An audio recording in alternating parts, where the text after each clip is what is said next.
Right, let's assemble this all back together. We've got all our bits, and it's just almost, I suppose, assembling is the reverse of taking it apart. I've got my oil, so the book is recommending 10W. Needs about 300 ml per fork, and I think I've got enough for both.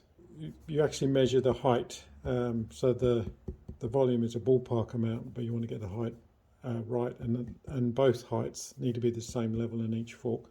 But we'll get to that in a minute. So let's try and remember how this all goes. So this, I think, goes, the little spring goes over the damping rod. I think this is the bump stop. Then that goes in here. It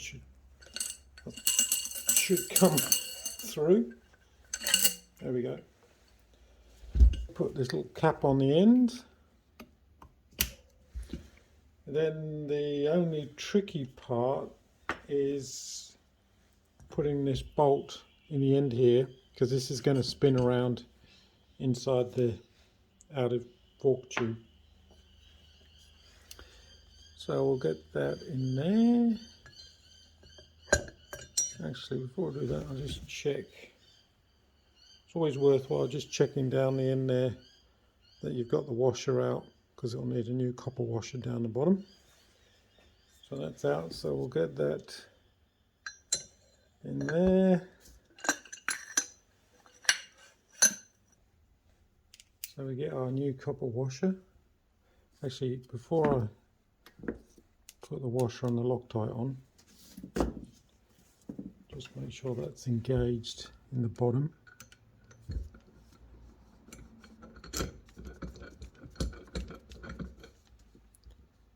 Yep, that's a bit of luck. If it hasn't engaged, you're going to need to, up the other end of the tube, push a broomstick or something, just to push the damping rod down hard against the bottom. I'm going to risk it and see if we can get it engaged without having to do that. The book also recommends to put thread locker on. I'm using just a standard 222 Loctite thread locker. So with these sorts of, they're not really glues, I'm not quite sure what the technical term is, but they work by no oxygen, they go hard. So where this liquid has a capillary action, I suppose, when it gets squeezed out and there's no oxygen, it then goes off. And it's not a permanent glue, it's just designed so it doesn't vibrate loose. And you don't need too much, that's heaps. Just enough to go around the thread. I'll put it in there, new copper washer. And my copper washer is too big. Would you believe it? Ha! That's annoying. Okay, after a short intermittent break there, I've just put 2 copper washers on this little nut and bolt system. I'll just turn the diameter down so they should be small enough to hopefully to fit in the hole. So I'm just going to take this apart, just get rid of some of the copper burrs, and we should be good to go again. Right, try again. Okay, that's just caught, so that's good. So all I now need to do is just torque that up to, torque it up to 14 foot-pounds. So 14 foot-pounds is right on the end of this big torque wrench. I did have a smaller one, but seems to be playing up. So 14 foot-pounds is not much.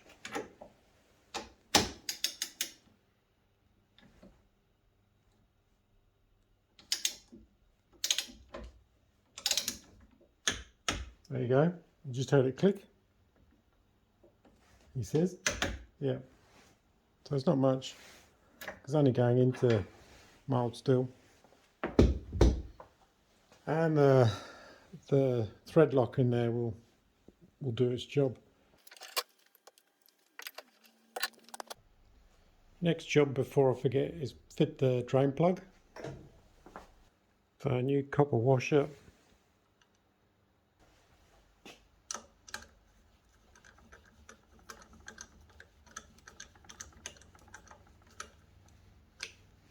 Again, not much this doesn't need to be torqued up that much, just to give it a bit of a nip. Whoop. And that'll do. If it's leaking, do it up a little bit more, but really it's just holding back oil. It's not really under pressure that much. Okay, next up is the interesting bit.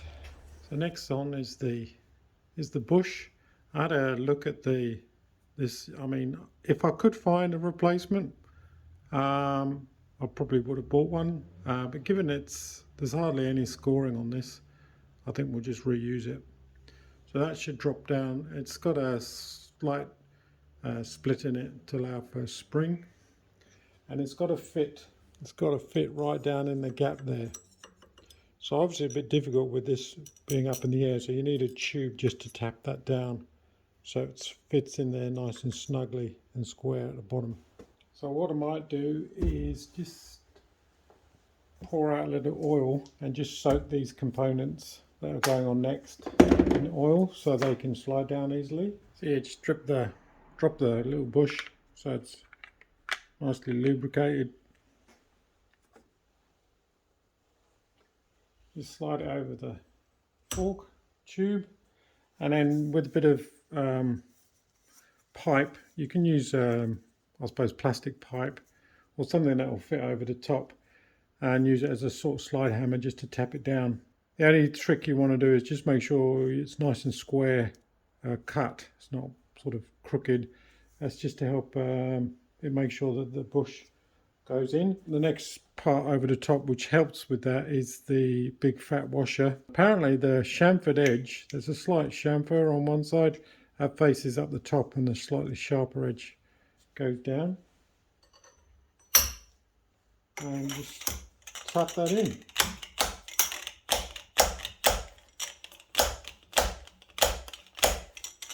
Shouldn't be a tight fit. Next up is the all-important fork seal.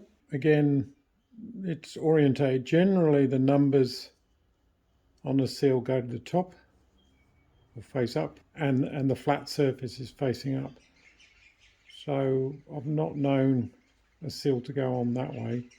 So make sure you get the orientation right. Unfortunately the packets don't tell you which is up and which is down, but generally seals, you should be able to read the numbers from the outside, and the oil or whatever is always on the inside. So again, we'll just drop that in, make sure that's nice and lubricated. Some people put plastic over the top, whatever, but I don't think it's worth it. There shouldn't be any nicks or burrs at the top, and there is a slight chamfer to help you ease it on. So all you've got to do is just be gentle with it, loads of oil, and sort of wiggle it on. And there you go, simple. So that pushes down in there. And again, this needs to be pushed down low enough to expose the little circlip groove that drops in.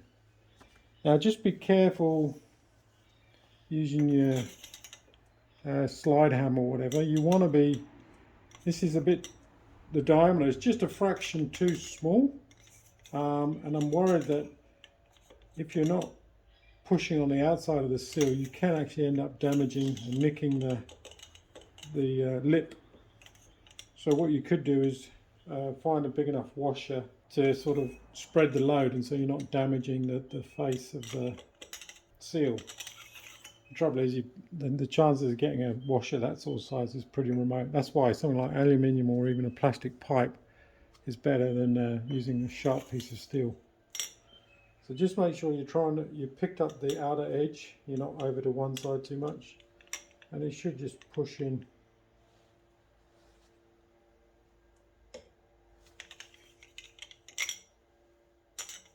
He says. That's a tight fit. Okay, scratch that. I think this is just a bit too sharper edge to be bashing on the seal. So I had to rummage through and found this bit of pipe which I've just cut off, and it's just the right size, luckily. So it just fits inside the outer fork tube or the stanchion, and now I can just tap that with a rubber mallet. Okay,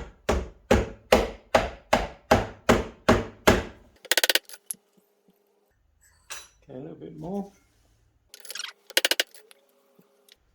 So I'm just looking to see if the O-ring circlip groove is in place, in view, and it's not, so it's got to go down even more.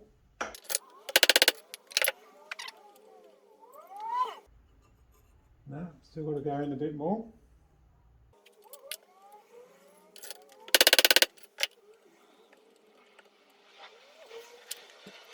That's just a fraction more still. Goodness. Stubborn. Might have to use a slightly harder hammer, I think.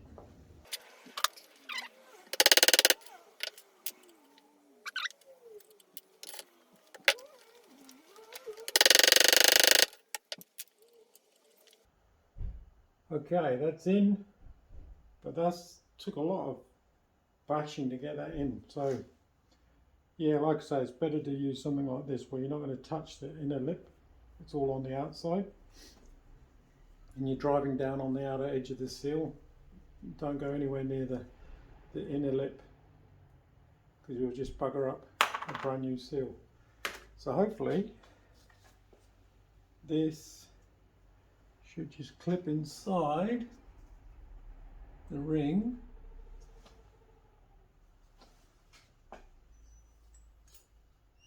Just bring the camera in a bit. So hopefully I'll push the seal in deep enough to allow this to spring into place. Nah, still got to go in a bit more.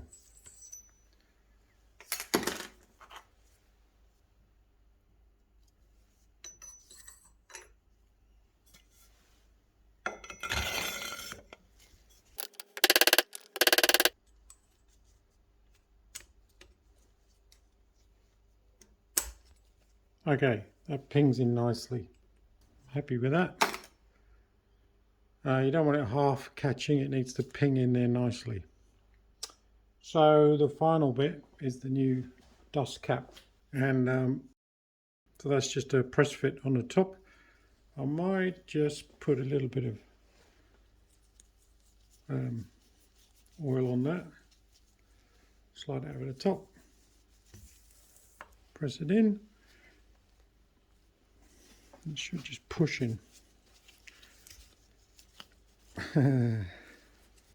Trouble is, all my hands are greasy. Can't get any purchase on it. I'm tempted to give that a tap, but don't. I think it just needs to start a bit more evenly. Oh, stubborn. So tempted just to tap that in. I've got a little bit of wood. Let's just see if I can tap that so it at least starts. There we go. It's not ideal, but it'll do. Good, we're done for that bit. Next up is the oil. So ideally, you don't put you measure with the spring out. Oh, and one last thing before I forget.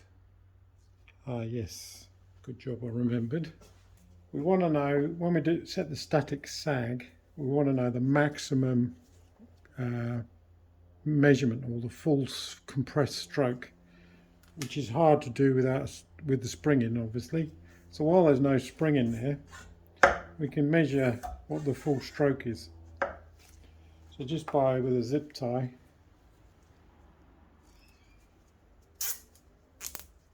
so it's on there fairly snug. Fully extend it, so it's at the top, so it's just hitting the spring. Push that down, fully compress it, then lift it back up, and the distance between the top of the zip tie and the top of the seal is the measurement we want to just write down now and refer to it later on. So I'll just get my ruler. This value can be in the manual, so it's not exactly necessary, but I'll make that 131 millimeters, 131.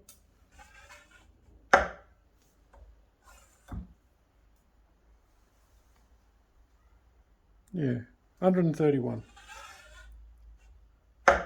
I'll leave the zip tie on there because we'll need it later for, like I say, static sag. So now we measure the oil. So it's 106 mil.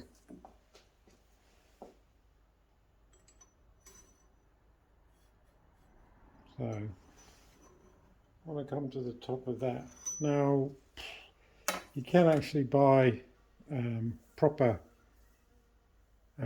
oil, suspension oil measuring tubes, but what I might do is be a cheapskate and use it just a syringe and plastic pipe.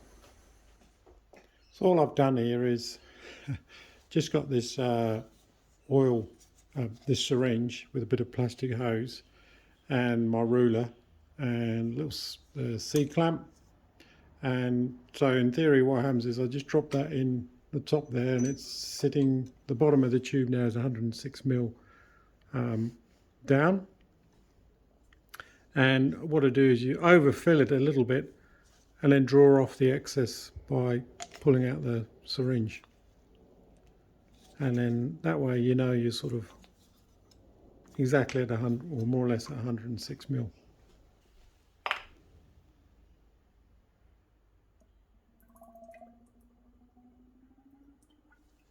And what you should do is just pump that a few times. Whoa, covering the end up. Rag. Just so it's fully through the system.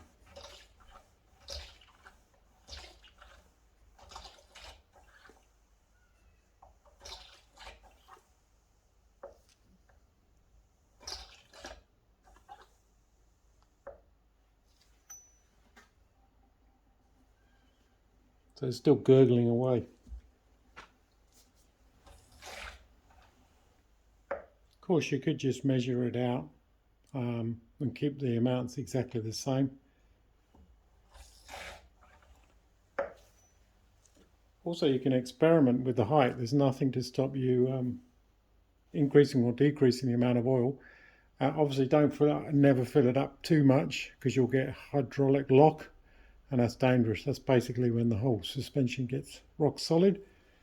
I think by decreasing the oil, you'll get more. Well, I'll have to look this up.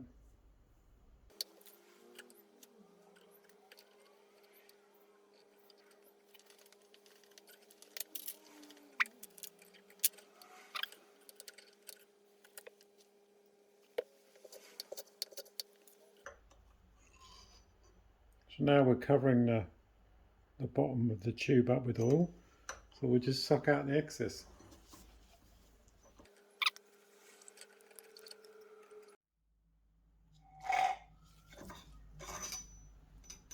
And then just take it out and we're done.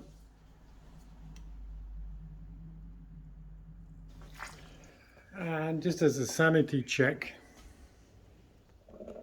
you can just put your normal ruler in, and it's 106. If we do 116, so that's 106, that's 116, should be 10 mil on the bottom, which is about right. Last bit, we'll put the spring in, tight calls to the top,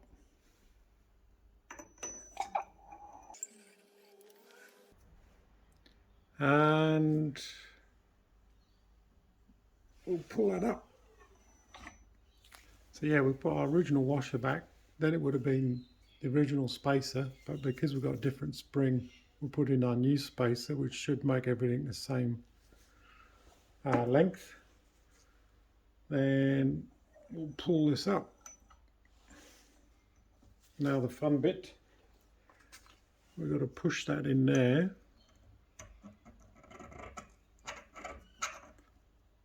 And at the same time, then get this clip in. I've actually just clamped it lightly in the vise because it's a bit easier. Then you've got both hands free. What I've done is also just got a bit of long tube, go over the valve stem, I suppose you call it. So it just helps me push that down.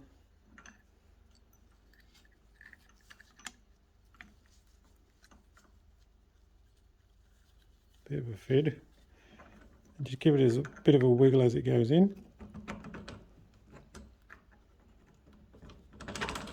There it goes. Push it down enough so that the clip can get in.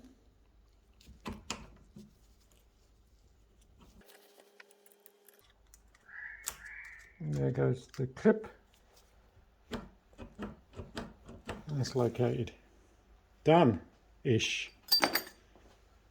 Last bit is the little dust cap. That just screws on there. Obviously, we can put a bit of air into the forks, but we'll do that once we've got it on the ground and it's fully loaded. For the time being, I won't put any air in it. So it just screws on and we're done, I think. Next bit, put them in the bike.